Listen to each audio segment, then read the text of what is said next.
ज्याप्रमाणे या विश्वात भौतिक बदल घडत असतात, त्याचप्रमाणे ते मानसिक देखील घडतात. हे जे मानसिक बदल आहेत यांचे काही टप्पे मानावे लागतील आणि त्या त्या टप्प्यावर माणूस एकाच प्रकारचा विचार करतो असं आतापर्यंत लक्षात आलेलं आहे. सुरुवातीला माणूस दगडांपासून काही त्याची अवजारं करत होता. पुढे त्याने धातूंचा वापर करायला सुरुवात केली. वस्त्रविद्या फार उशिरा आली आहे. भाषासुद्धा सुरुवातीला अत्यंत कमी शब्दांची असली पाहिजे आणि ती पुढे वाढत गेली असली पाहिजे. तर ही जी वाढ आहे ही माणसाच्या हिला आपण माणसाच्या मनाची उत्क्रांती असं म्हणूया. ही जी उत्क्रांती आहे मनाची ही निर्या ठिकाणी निर्या प्रकारची होते. कुठे अधिक होते, कुठे कमी होते. तर ही जी कमी झालेली उत्क्रांती आहे त्यामुळे या जगातले प्रश्न किंवा या जगातल्या समस्या निर्माण होतात. निरनिराळ्या देशांमध्ये काही भौगोलिक परिस्थितीमुळे किंवा अन्य कारणांमुळे जी अजून कळली नाहीत ही प्रगती कमी जास्त प्रमाणात झालेली आपल्याला आढळून येते. ही उत्क्रांती म्हणजे एका प्रकारचा विचार करायला लावणारी अशी ही गोष्ट आहे. सगळेजण एका काळात भूत मानत असावेत. आजही अनेक जण किंवा जवळजवळ सगळेजण देव मानतात. राक्षसांच्या आणि पर्यांच्या गोष्टी यापूर्वी खऱ्यावर मानल्या जात असाव्यात असं आज म्हणायला हरकत नाही. आज त्याच्यावर कोणी विश्वास ठेवत नाही. माणसांच्या समजुतीमध्ये जो निर्या ठिकाणी निर्या फरक आहे तो फरक भरून काढण्यासाठी अजून कोणालाही मार्ग किंवा उपाय सापडले नाहीत. मी जो फरक चाहतो तो एका सभ्यतेतून दुसऱ्या सभ्यतेत माणसाला नेण्यासाठी करायच्या प्रयत्नासारखा आहे. आणि आजवर हे काम कृत्रिम रीतीने होऊ शकलेलं नाही. हे काम आपल्याला सगळ्यांना मिळून करायला पाहिजे. हे काम करता यावं यासाठी ही प्रारंभिक खटपट चालू आहे असं म्हणायला हरकत नाही.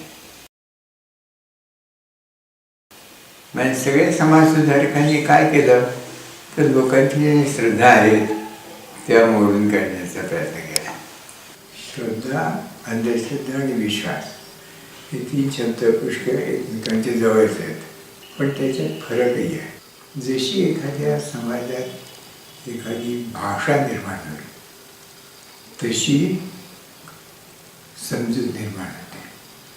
आणि ही समजूत जर सार्वत्रिक असेल आणि इतरांना उपद्रवकारक नसेल तर तिला श्रद्धा असं म्हणतात. यस. आणि विश्वास जो आहे त्या विश्वासाला पुढे मागे तडा जाऊ शकतो. तेव्हा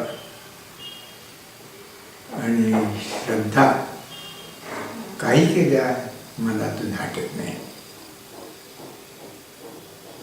हे या तिघींचं वेगळेपण असं सांगता येईल. त्याच्यात सगळ्यात महत्त्वाची गोष्ट काय आहे की हे शिकवून येत नाही, हे आपोआपच उपजतात एका कालखंडात आणि एका समाजाच्या भागात काही विशिष्ट समजुती निर्माण होतात. या कशाच्या विषयी असतील याचं काहीच सांगता येत नाही. या नीतिनियमांविषयी असतील, या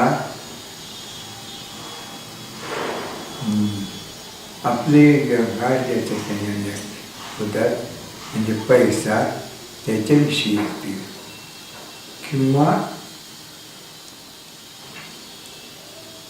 काय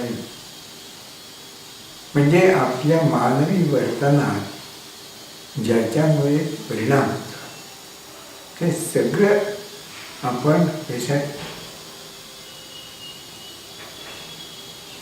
श्रद्धांच्या बळावर करतो.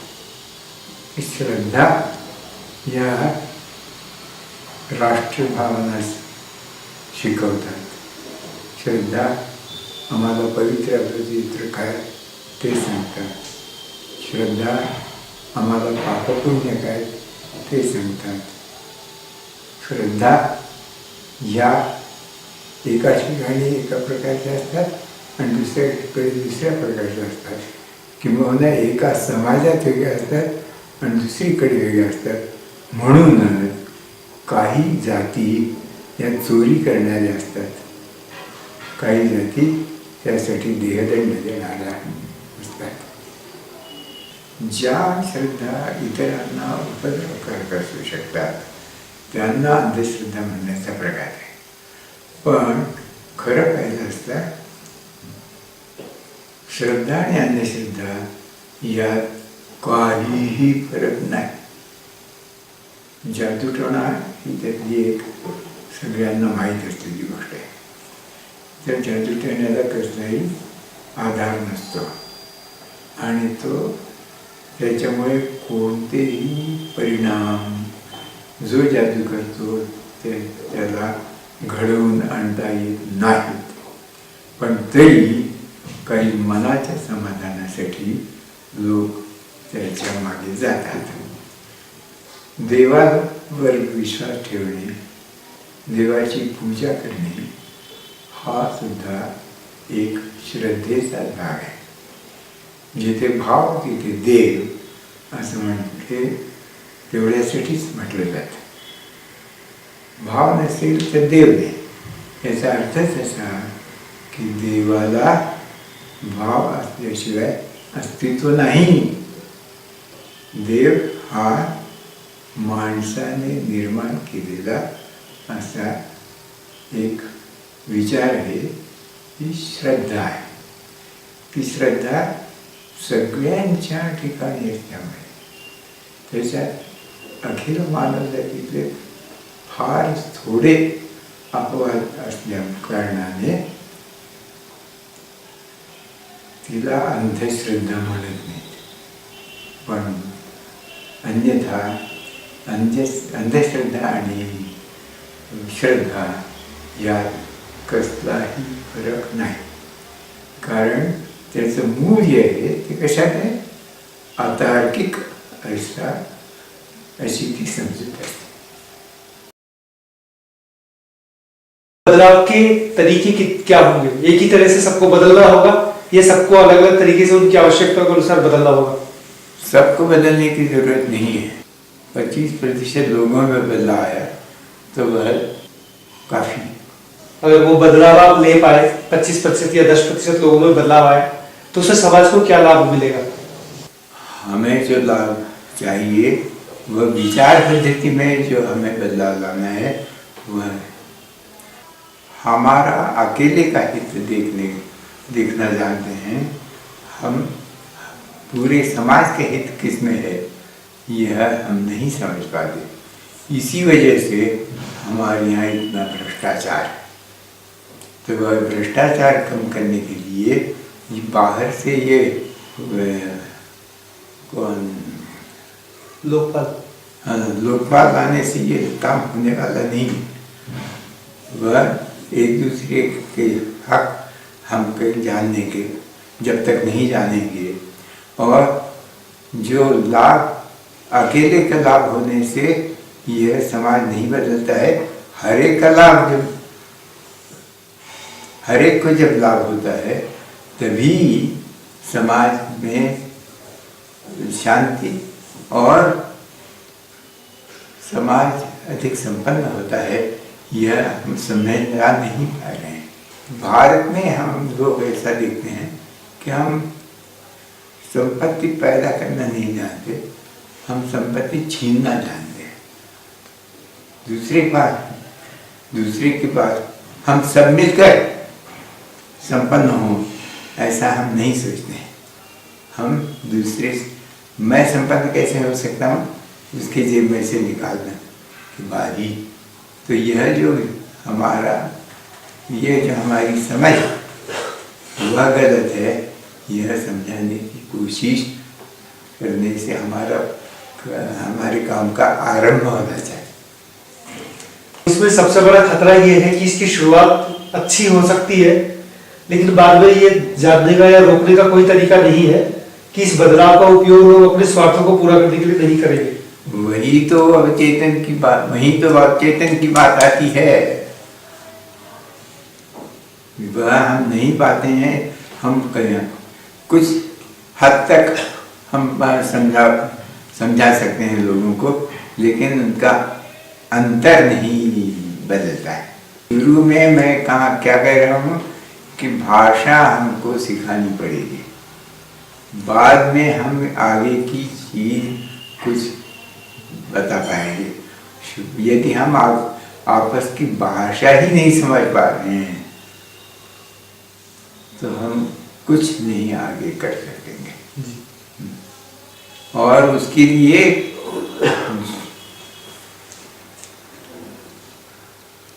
लोगों को भी, यानी भाषा सीखने की भी उनको इच्छा होनी चाहिए। और वो ऐसा नहीं है कि हम उन्हीं की भाषा में हम समझा पाएंगे, ऐसा हो नहीं सकता है। लेकिन वो भाषा जो विचारक हैं उनको मैं वैचारिक कहूँगा। तो जो वैचारिक लोग हैं उनकी अपनी भाषा होती है। वे दूसरों की भाषा में, हर कोई उनमें से दूसरों की भाषा में नहीं बोल सकता है। तो बीच में एक हमको क्या चाहिए, दलाल चाहिए जो यह समझे और वह वहाँ उधर पहुँचाए। पत्रकारों ने यह काम करना है। चलिए, बदलाव का पहला उपकरण भाषा होगा। दूसरा क्या है? इस दुनिया में जो स्कैंडिनेवियन कंट्रीज हैं वे दूसरों की बनिस्बत ज़्यादा प्रगत है। आपस में शांततापूर्ण व्यवहार करना वे जानते हैं। तो उनका उदाहरण हमको देना पड़ेगा। बाबा आमटे ने हर साल कुछ लोग बुलाए। फिलहाल अभय बंद एक ये निर्माण नाम की एक कुछ गतिविधि चलाते हैं। उसकी वजह से लोग बदल रहे हैं। जो उसमें जाते हैं उनमें से 100 में से 20 लोग बदल जाते हैं। मैं कहूँगा कि इसके लिए कुछ हमारी शिक्षण पद्धति में बदलाव लाना आवश्यक है। गणित पढ़ाने का जो पुराना तरीका था वह बाद में बदल गया। उसके लिए क्या किया, 2-4 लोगों ने समर स्कूल्स लिए। टीचर्स को पहले वह बात सिखाई और बाद में पुस्तकों में लाई। और साथ साथ तो वो गणित सिखाने की जो पुरानी पद्धतियाँ थी वे सब बदल गई। वैसा ही भाषा पढ़ाने के लिए करना पड़ेगा। और भाषा एक बार लोगों को समझने लगी, यानी वह कितने लोगों को समझेगी? 50% लोगों को समझ पाएगी। सब लोगों को के बस में वह नहीं है, लेकिन 50% लोग यदि एक भाषा समझने लगेंगे तो हम उनको दूसरी चीज़ें, जिन विषयों को हम समझाना चाहते हैं, वे विषय वहाँ तक ले जा सकेंगे। चलिए हम फिर से मूल प्रश्न की तरफ लौटते हैं कि भाषा, उदाहरण, मार्गदर्शन, ये सब जो है मनुष्य के चेतन को विकसित करने के लिए। हम अवचेतन में अगर बात करते हैं, बात ऐसी है कि अवचेतन पर चेतन का परिणाम होता नहीं है, ऐसा नहीं, लेकिन वह कैसे होता है इसके हमको ट्रायल एंड एरर से हम तय करना पड़ेगा कि अवचेतन पर परिणाम हमने किए हैं। आज जो पद्धति है उनसे वह नहीं हो रहा है, तो उसके लिए अन्य पद्धतियाँ हमको खोजनी पड़ेंगी और उसमें कुछ हमको प्रमाद, कुछ प्रयोग, कुछ प्रमाद ये करने पड़ेंगे। मतलब आपका लक्ष्य अवचेतन है लेकिन रास्ता चेतना, दोनों, चेतन के जरिए अवचेतन तक पहुंचना। हाँ, फिर आप चेतना अवचेतन के पास पहुंचने का दूसरा कोई रास्ता ही नहीं है।